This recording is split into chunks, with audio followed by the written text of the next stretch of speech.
ladies and gentlemen, this is 94-year-old Miss Mamie Hansberry.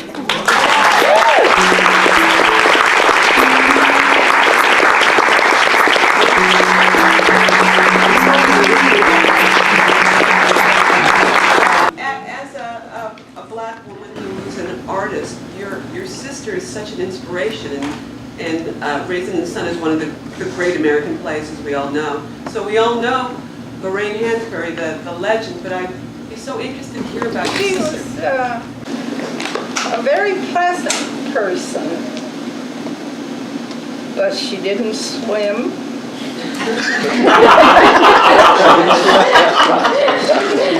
She didn't exercise that much. She was into books. And I remember something was going on and she needed an outfit. Some mother gave her money to go get her outfit. And she was gone all day, and Mother and I were excited to see what she would pick out, because shopping wasn't her thing.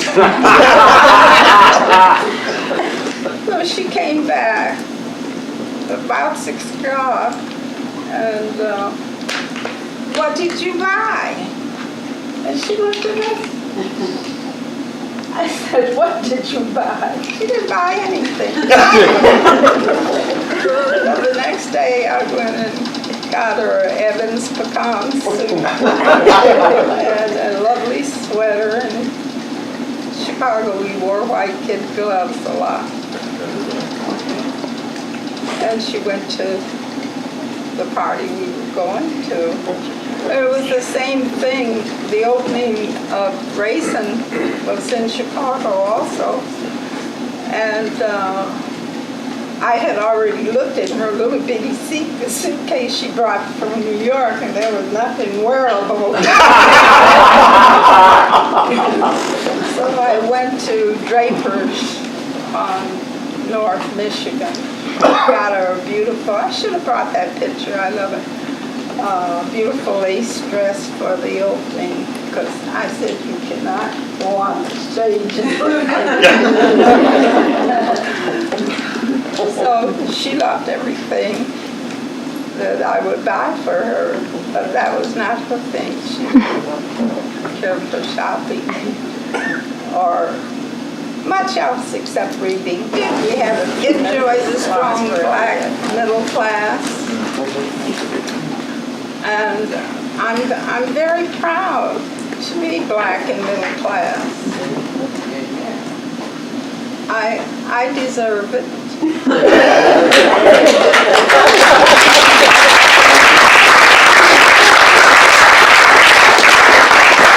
We had a great time, but our parties were kind of civil rights too. Most people that we had some kind of forward thinking, and that was enjoyable, because the first thing we had to do was get free, get better jobs, better housing. So it was always an attitude of best foot forward. I think the Chicago Defender talked about the best foot forward. And life was good. Life had its hard days, because civil rights was, I remember being very distressed. It's no fun to have someone tell you that you cannot eat in a restaurant, that you cannot live where your father can afford to put you, that you read every week in the Defender that someone's been lynched. That's no fun. And that affects you. It affected me in the period when Dr. King was killed, because I thought he was such a blessing And I went into a depressed period. So I got on a plane and went to Atlanta to sit at his burial site that was in water. And I prayed and I was lifted,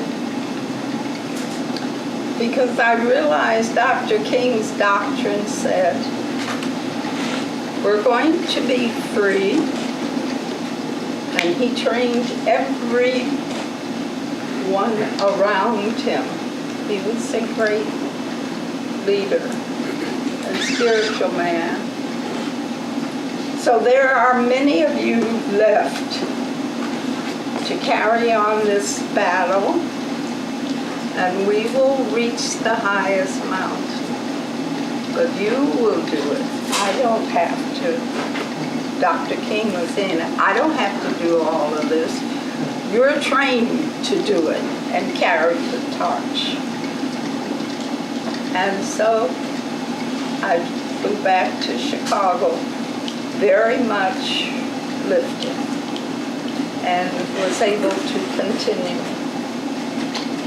doing the small things that I was doing.